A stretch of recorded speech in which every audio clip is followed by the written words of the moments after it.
Hello and welcome back to What in the World is Dyscalculia, the podcast where we talk all about the math learning disability. I'm your host, Dr. Honora Wall, and you can probably hear I have a little bit of a cold or allergies today. I haven't determined exactly which one it is, but I set a goal for this year to be truly consistent with my podcast and social reels. And if you're going to be consistent, you're going to get the work done no matter what. So here we are. The podcast is really important, and I'm excited to be more consistent with our episodes. There's just so much to talk about, and there's a lot of exciting things happening in the world of dyscalculia and dysgraphia and dyspraxia and neurodivergence in general. So it's a very exciting time to be a part of this growing awareness around these issues. And I want to talk today about one issue that I need all parents and teachers to truly understand. And I need all students to really buy into what I'm talking about today, because it's going to make a huge difference not only in your math performance, but also in your comprehension and your self-confidence around math. Quick note, the What in the World is Dyscalculia podcast is put on by EduCalc Learning, and you can also find information about the math disability through our nonprofit, the Dyscalculia Training and Research Institute, educalclearning.com or thedtri.org. Lots of information on those sites for you as well. So let's get into today's topic. I want to talk about 3 very specific reasons why you should always have students use their calculator or their external resource of any kind, I'll talk about them, and write down their work.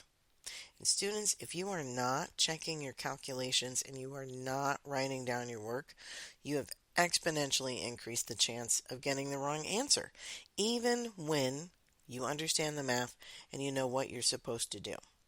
There's no reason to leave points on the floor of the classroom simply because you didn't verify your initial thought.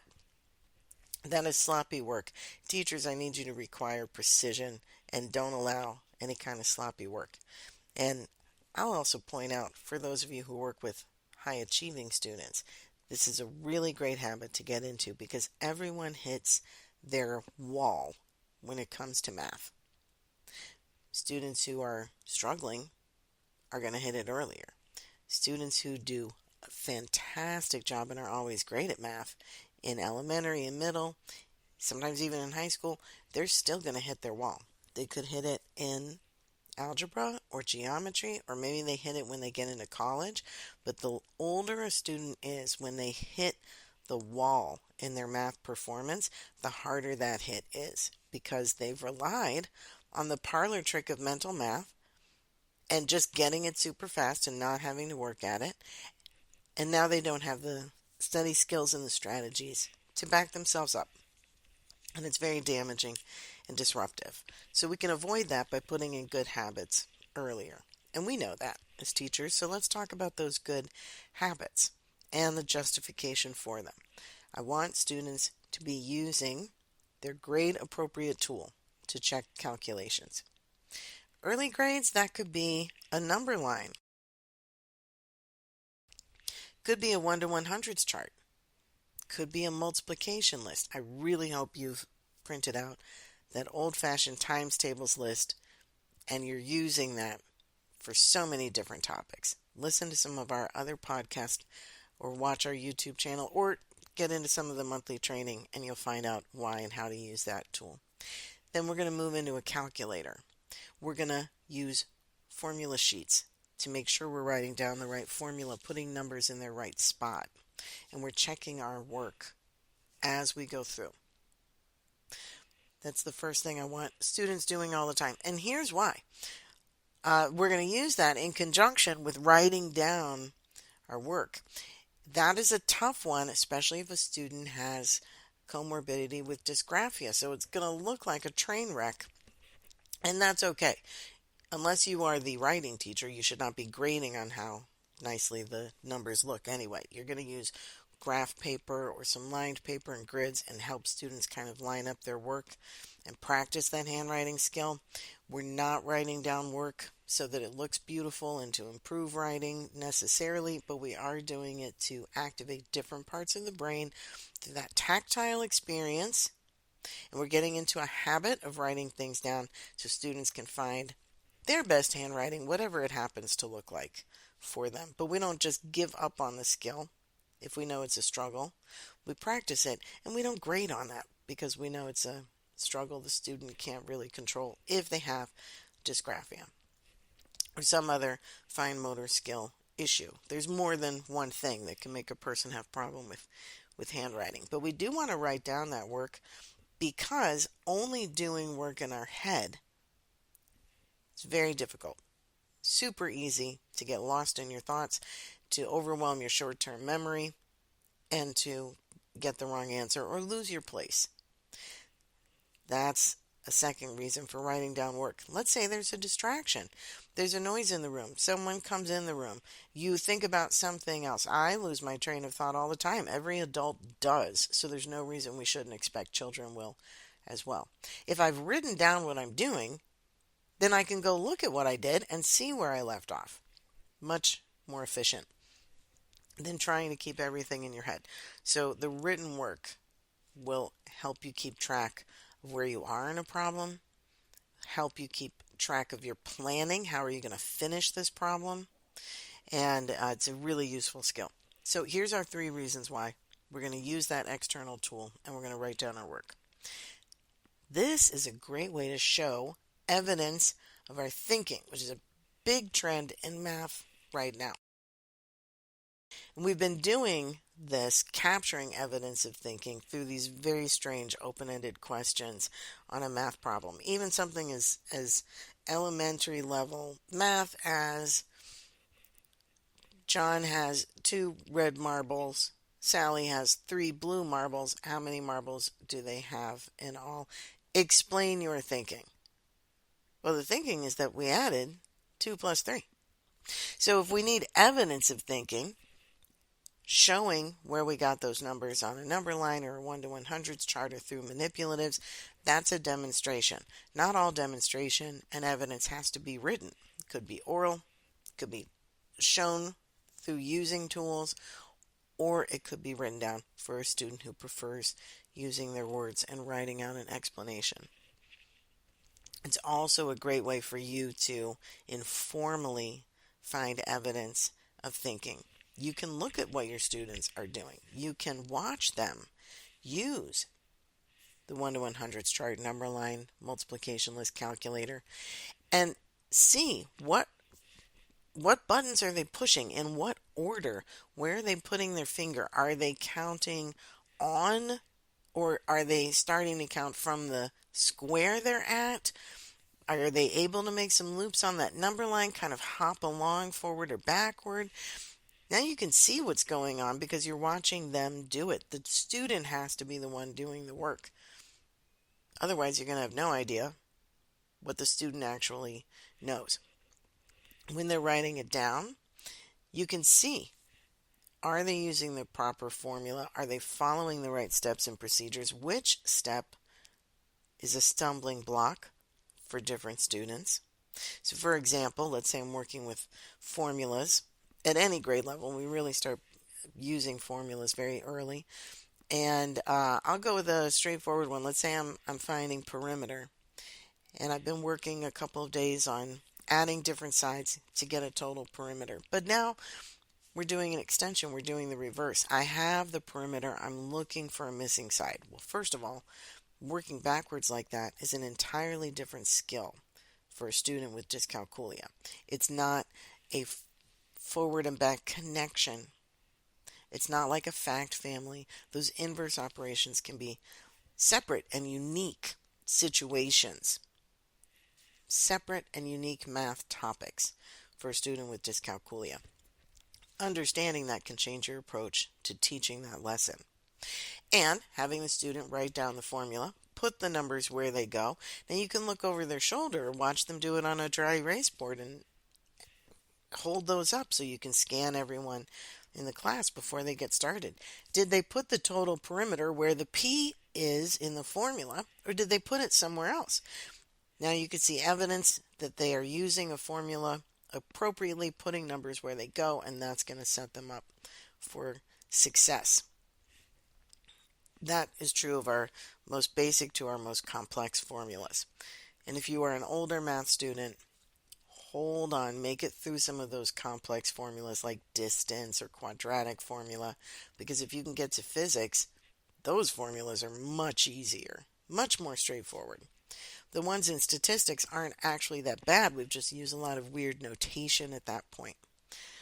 And using notation or not for students with dyscalculia is something we've talked about in other podcast episodes, and you can read about the research from Dr. Katie Lewis out of Washington State for reasons why you as a teacher need to understand where students with dyscalculia struggle with those written math notations. Anywho, getting back to our topic today. First reason why I want you using an external tool in written work is because it gives evidence of thinking, and it can help you correct students on the fly right away. Oh, you put this number here, it's actually going to go right here. And now we're set up more for success. Our second reason why we're going to do this, it lets the student confirm their prediction of what they think they're supposed to do, what they think the answer might be, what they think the next step is. If you have read any of the work about the way people think, the way the brain works, heard any of our other podcasts, we've talked about this before. The human brain is constantly predicting what it thinks will happen next in every situation, not just in math class. This is how the human brain operates.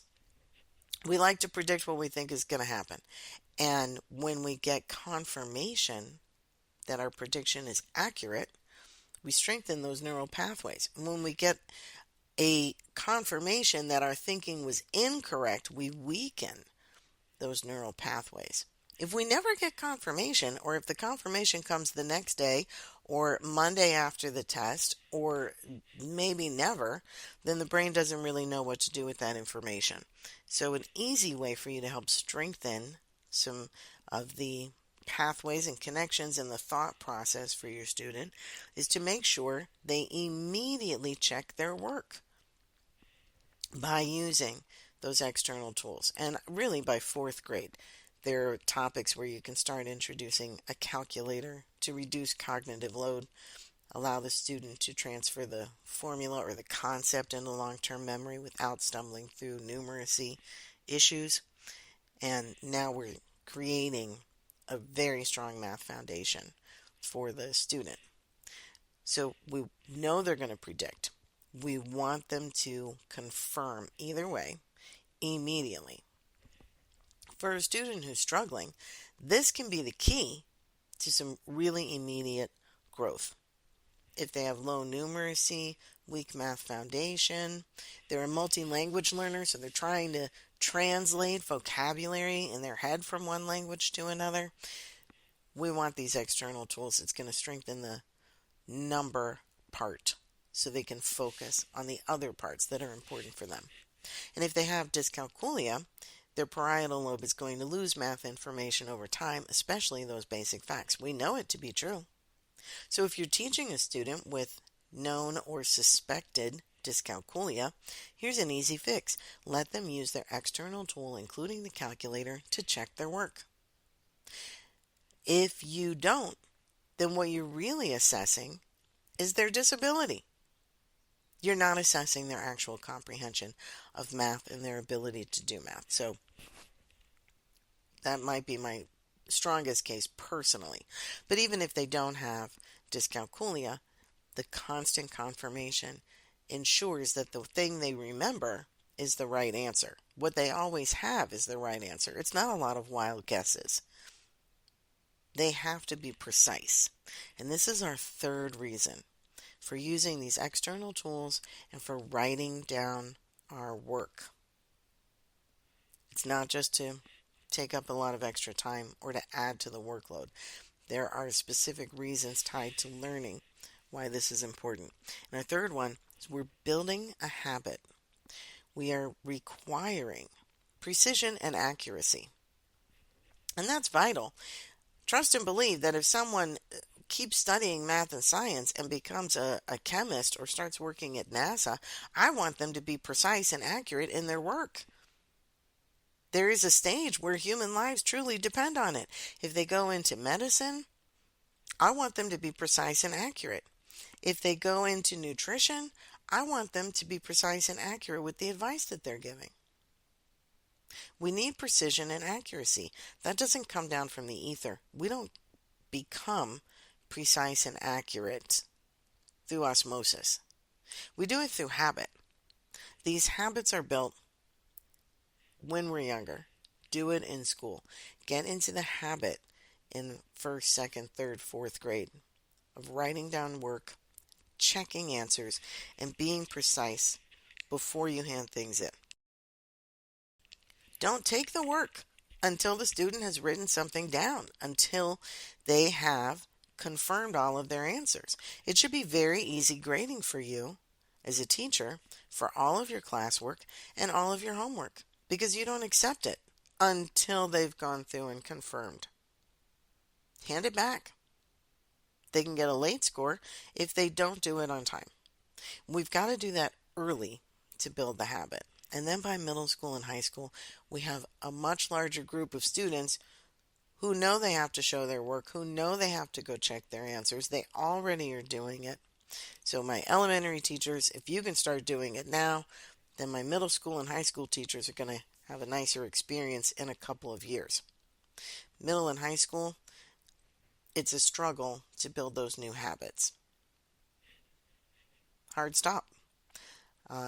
I usually don't like to put more work on our classroom teachers, but let's face it, that's work that's going to be important. It has to be done. And for struggling students, it might be the thing that saves them. It's certainly at any age going to be the thing that increases math performance, both in the classroom and on those ever important end of year state tests.